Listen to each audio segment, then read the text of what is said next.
Hello friends, welcome to our YouTube channel. तो देखिएगा friends, आज इस वीडियो में हम डिस्कस करने वाले हैं जो रेलवे ग्रुप डी की अपकमिंग वैकेंसी है उसके बारे में। क्योंकि फ्रेंड्स, रेलवे जो ग्रुप डी की न्यू वैकेंसी आने वाली है उसको लेकर के बहुत घमासान है वो मचा हुआ है। क्योंकि फ्रेंड्स, यहाँ पे जो क्वालिफिकेशन है क्वालिफिकेशन को लेकर के ज़्यादा घमासान है वो मचा हुआ है। उसके बाद में यहाँ से डिस्कस करेंगे कि जो ऑफिशियल नोटिफिकेशन है वो कब तक आएगा। क्योंकि फ्रेंड्स से एनुअल कैलेंडर के अकॉर्डिंग जो ग्रुप डी का नोटिफिकेशन आना था वो अक्टूबर में आना था वैसे तो, लेकिन उन्होंने जो टाइम पीरियड दिया था ग्रुप डी वैकेंसी का वो अक्टूबर से दिसंबर के बीच में दिया था कि या जो ग्रुप डी का नोटिफिकेशन है वो अक्टूबर से दिसंबर के बीच में पब्लिश कर दिया जाएगा। लेकिन अभी देखिएगा फ्रेंड्स, अक्टूबर है वो एंड होने वाला है, लेकिन अभी तक ग्रुप डी का ऑफिशियल नोटिफिकेशन है वो नहीं आया है कि उसमें कितना वैकेंसी आएगा और क्या इसकी क्वालिफिकेशन है वो रहने वाली है। लेकिन फ्रेंड्स, अब जो मेन यहाँ पे मुद्दा बना हुआ है वो बना हुआ है क्वालिफिकेशन का, कि आखिर जो ग्रुप डी में आने वाली वैकेंसी उसका क्या क्वालिफिकेशन है वो रहने वाला है। क्योंकि इसमें जो पहले जो ग्रुप डी की वैकेंसी आई थी 2018 और 2019 की ग्रुप डी की वैकेंसी आई थी उसमें जो क्वालिफिकेशन रखा गया था वो सिर्फ 10th पास क्वालिफिकेशन है वो रखा गया था। लेकिन अब की बार स्टूडेंट में ये बहुत बड़ा डाउट है कि क्या अब की बार जो क्वालिफिकेशन है वो 10th पास रहेगी या फिर 10th के साथ साथ में अब की बार है वो ITI है वो रहने वाला है। तो फ्रेंड्स, आज इस वीडियो में डिस्कस करेंगे। चलिएगा फ्रेंड्स, अब आपको मैं बता देता हूँ कि अब की बार जो क्वालिफिकेशन है वो 10th पास तो रहेगी रहेगी, इसके अलावा जो 10th पास प्लस में इसमें क्वालिफिकेशन है वो ITI है वो रहने वाली है। क्योंकि फ्रेंड्स, आपको पता है कि कुछ ऐसी पोस्टें हैं जिनमें 10th पास प्लस ITI वाले कैंडिडेट ही उनके लिए अप्लाई कर सकते हैं। अगर जिन्होंने ITI नहीं किया है तो उससे पोस्ट के लिए एलिजिबल है वो नहीं रहने वाले हैं अब की बार। क्योंकि आपको पता है कि लास्ट टाइम में वो 10th पास वाला हर पोस्ट के लिए एलिजिबल था, लेकिन अब की बार सिर्फ 10th पास और ITI वाले इसके लिए एलिजिबल है। इसके अलावा जिन्होंने 10th के साथ में NCVT कर रखा है, यानी कि जिन्होंने CCA कर रखा है, वो भी इसके लिए एलिजिबल रहेंगे अब की बार।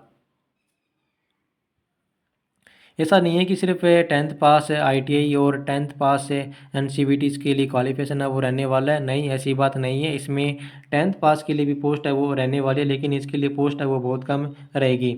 यानी कि जैसे कि आपके पास में ऐसे मानो कि 50,000 वैकेंसी आता है अब की बार, तो ऐसे मानो कि जो 10th पास है उनके लिए सिर्फ ऐसे मानो कि 10 से 15,000 तक वैकेंसी रहने वाली है। बाकी की जो वैकेंसी है वो ITI और NCVT वालों के लिए रहने वाली है। तो चलिएगा फ्रेंड्स, अब आपका जो क्वालिफिकेशन को लेकर के डाउट है वो आपको डाउट मैं क्लियर कर देता हूँ कि इसमें जो क्वालिफिकेशन है वो क्या रहने वाली है। तो चलिएगा फ्रेंड्स, पहले मैं आपको जो रेलवे का ऑफिशियल नोटिफिकेशन है वो आपको दिखा देता हूँ कि उसमें क्वालिफिकेशन के बारे में क्या बोला गया है। उसके बाद में फ्रेंड्स, हमें एक RTI का रिप्लाई भी मिला है, लेटेस्ट एक RTI का रिप्लाई है, उसमें भी क्वालिफिकेशन के बारे में बताया गया है। तो ये देखिएगा फ्रेंड्स, ये रेलवे का ऑफिशियल नोटिफिकेशन है जिसमें आप देख सकते हो इन्होंने बताया educational qualification for railway jobs in level 1, यानी कि जो ग्रुप डी की वैकेंसी है वो लेवल 1 के अंतर्गत आती है।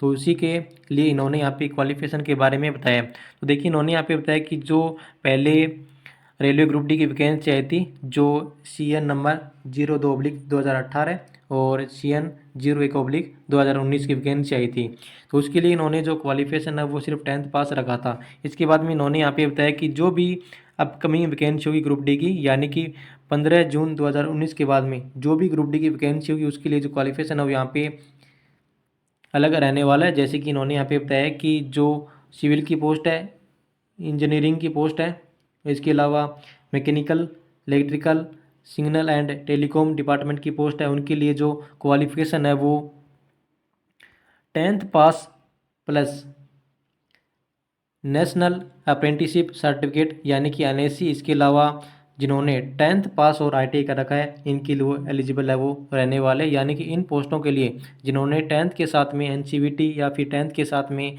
ITI कर रखा है वो सिविल इंजीनियरिंग, मैकेनिकल, इलेक्ट्रिकल और सिग्नल की पोस्ट के लिए अप्लाई कर सकते हैं। यानी कि ये कैंडिडेट ही सिर्फ इन्हीं के लिए एलिजिबल है। अगर आपने 10th कर रखा है तो आप इन पोस्टों के लिए एलिजिबल है वो नहीं रहने वाले हो, यानी कि आप इन पोस्टों के लिए फॉर्म अप्लाई नहीं कर सकते हो। इसके अलावा जो भी डिपार्टमेंट होगा आप उनमें फॉर्म को अप्लाई कर सकते हो अगर आपने 10th पास कर रखा है तो।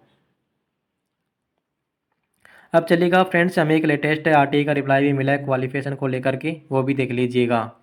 तो ये देखिएगा फ्रेंड्स, ये रेलवे ग्रुप डी की जो क्वालिफिकेशन है उसको लेकर के इसमें बताया गया है। जैसे कि आप इसमें देख सकते हो, यहाँ पे जो क्वेश्चन नंबर 1 है उसमें इन्होंने पूछा था कि जो मिनिमम क्वालिफिकेशन है लेवल 1 की, उसमें क्या क्वालिफिकेशन है वो रहने वाली है। देखिए इन्होंने यहाँ पे बताया कि the minimum educational qualification for all future recruitment to be notified after 15 June 2019, यानी कि जो 15 जून 2019 के बाद में जो भी ग्रुप डी वैकेंसी आएगी उनके लिए जो क्वालिफिकेशन है वो, जैसे कि मैंने आपको अभी रेलवे का ऑफिशियल नोटिफिकेशन दिखाया था उसी के अकॉर्डिंग इन्होंने बताया कि जो civil engineering, mechanical, electrical, signal and telecom की जो भी वैकेंसी आएगी उनमें जो क्वालिफिकेशन है वो 10th प्लस में आईटी या 10th प्लस में एनसीवीटी के लिए रहने वाला है। तो इन पोस्टों के लिए 10th पास एलिजिबल है वो नहीं है। तो फ्रेंड्स जो आपकी क्वालिफिकेशन को लेकर के डाउट थे कि क्या आपकी बार जो क्वालिफिकेशन है वो सिर्फ 10th पास या फिर 10th पास प्लस में आईटी रहने वाला है, तो फ्रेंड्स ये जो आपका डाउट है वो क्लियर हो गया होगा कि जो भी अभी ग्रुप डी की वैकेंसी आएगी उसमें जो क्वालिफिकेशन है वो 10th पास तो रहेगी रहेगी, इसके अलावा जो 10th पास और आईटी का रखा है उनके लिए इसमें ज़्यादा पोस्ट है वो अब की बार रहने वाली है। तो अब देखिएगा फ्रेंड्स यहाँ पे मेन रोल है वो अब की बार है क्वालिफिकेशन का रहने वाला है, क्योंकि आपको पता है कि आईटी वाले स्टूडेंट है वो बहुत कम होते हैं, बहुत कम तो नहीं होते लेकिन जो नॉर्मल स्टूडेंट है जिन्होंने 10th पास कर रखा है उनसे तो कम ही होते हैं। तो इसलिए जो अब की बार आईटी का कट ऑफ है वो 10th से कम जाने वाला है। तो इसलिए जिन्होंने 10th पास कर रखा है उनके लिए तो यहाँ पे हाई कट ऑफ रहने वाला है और जिन्होंने आईटी कर रखा है उनके लिए लो कट ऑफ रहने वाला है। तो फ्रेंड्स इसके लिए हम नेक्स्ट वीडियो में डिस्कस कर लेंगे कि अब की बार कितने मार्क्स पर सिलेक्शन हो सकता है। तो वो फ्रेंड्स हम डिस्कस तब करेंगे जब नोटिफिकेशन आएगा, क्योंकि तभी हम पता लगा सकेंगे कि किस डिपार्टमेंट में कितना वैकेंसी है, लास्ट टाइम का यहाँ पे कितना कट ऑफ रहा था। तो ठीक है फ्रेंड्स, अब के लिए इतना ही, मिलते हैं नेक्स्ट वीडियो में नेक्स्ट अपडेट के साथ। धन्यवाद।